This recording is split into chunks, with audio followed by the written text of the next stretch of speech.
This big guy runs.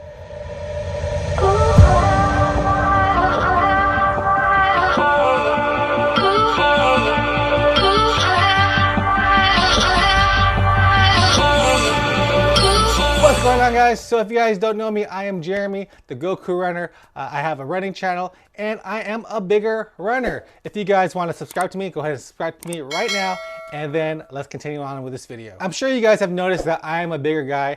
I am 5'11" and I weigh 235 to 240 pounds depending on the week and day. It could be more than that, it could be less than that, but generally I've been keeping around that weight for the last year, maybe 2 years. I would love to lose weight, but I do love food and I eat a lot of food. I probably have a little problem with that and I need to work on that for sure, because I did start running to lose weight and I've actually gained weight through the years.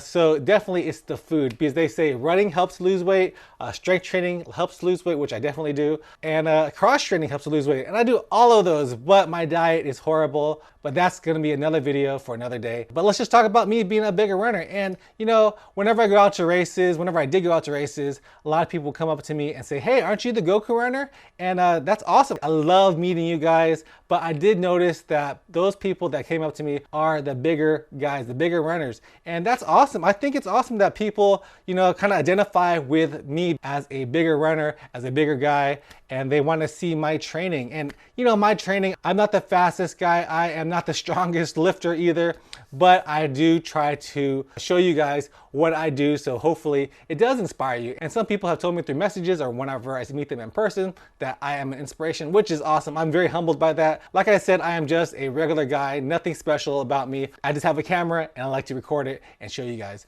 And today I'm gonna talk to you about those common questions that people tend to ask me about being a bigger runner. And all these questions that they ask me about being a bigger runner are relatable to every runner out there. I think that me being a bigger runner, it's not really any different than being a smaller runner. I mean, if I lost a bunch of weight, would that make it easier? I think the process is still gonna be the same in running. All right, so the number one question that people ask me is, what type of shoes should you wear as a bigger runner?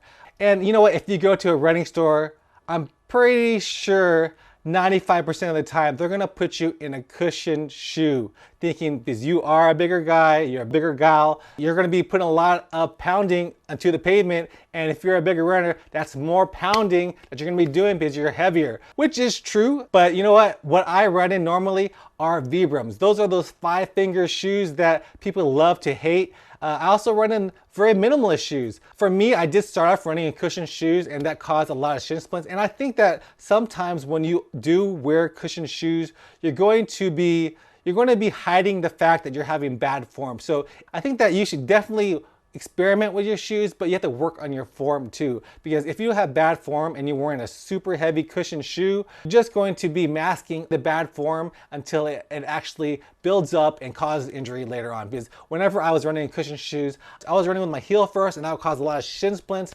And you know what? After that, I transitioned more of a barefoot style running, and yeah, I've been running better and pain-free. Maybe 5-finger shoes aren't the ones for you, maybe a more cushion, maybe a stability shoes, but definitely every runner has a different foot, every runner has a different anatomy. Don't let them stick you to a cushioned shoe right out the gate, because that might not be the shoe for you. So run in them for a little bit, and most running stores do have a 30-day return policy. So if you don't like those, if you aren't comfortable running in those shoes, you go ahead and switch them out for another one and just experiment with your shoes until you find the right one for you. It may be a stability shoe, it may be a cushion shoe, it may be a neutral shoe. Just experiment and find the right shoe with you and stick with it. The next most common question that I get is, do my joints and tendons hurt?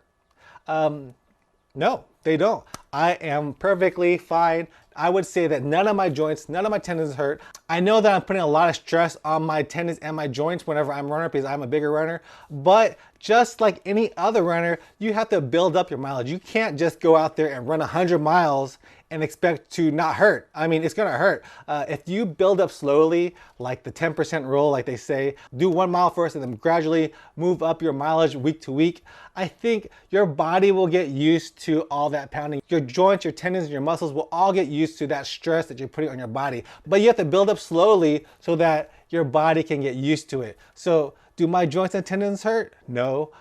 But you know, I do have some plantar fasciitis issues, which are not existent right now, but I do tend to have those issues. And that probably is because I'm a bigger runner, but it could also be due to the fact that I've been ramping up my mileage a lot. But right now I am pain free. The next most common question that I have is what shorts to wear as a bigger runner.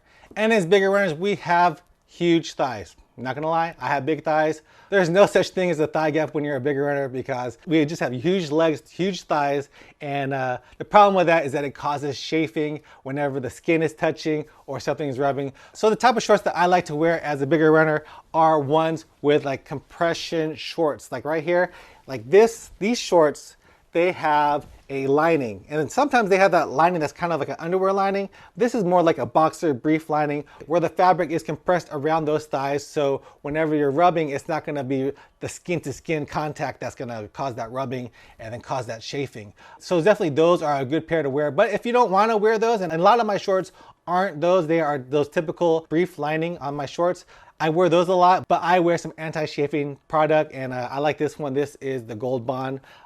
Great. You just smear it everywhere you're gonna chafe, and this is gonna prevent all that chafing whenever you're out there. So definitely shorts, I'm not a brand guy. Nike, I don't care whatever shorts they are, but I do prefer the compression ones, but if it gets hot, definitely use some kind of anti-chafing product so you don't chafe. Another common question that I get from a lot of bigger runners is this fast for a mile? Is this a fast time for a 5K? Is this a fast time for a 10K? And you know what? I think any time that you start off with is gonna be great. There's no such thing as the perfect time that you should be running.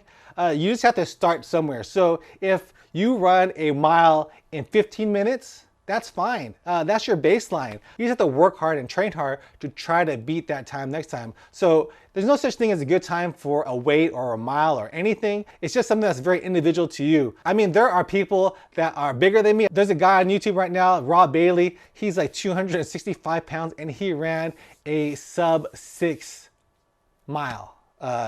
That's crazy. I'm only running a 7:08, but that's his time. That's not my time. It doesn't bother me that he runs faster. That's awesome that he runs faster, and it's awesome that I run a 7:08. So it's just very individual. There's no such thing as a fast time for a certain weight. So the final question that I get asked a lot about being a bigger runner is, how do you start running?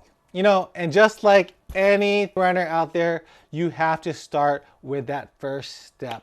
You have to go out and start running. You can start running by walking, and then you start jogging, you start running. Running is not going all out for 10 minutes or 5 minutes. I'm pretty sure if you go out there and try to run all out for your first run, you're not gonna last that long. So just build up slowly, like I said before, and start running. Maybe start a training plan. Couch to 5K is great.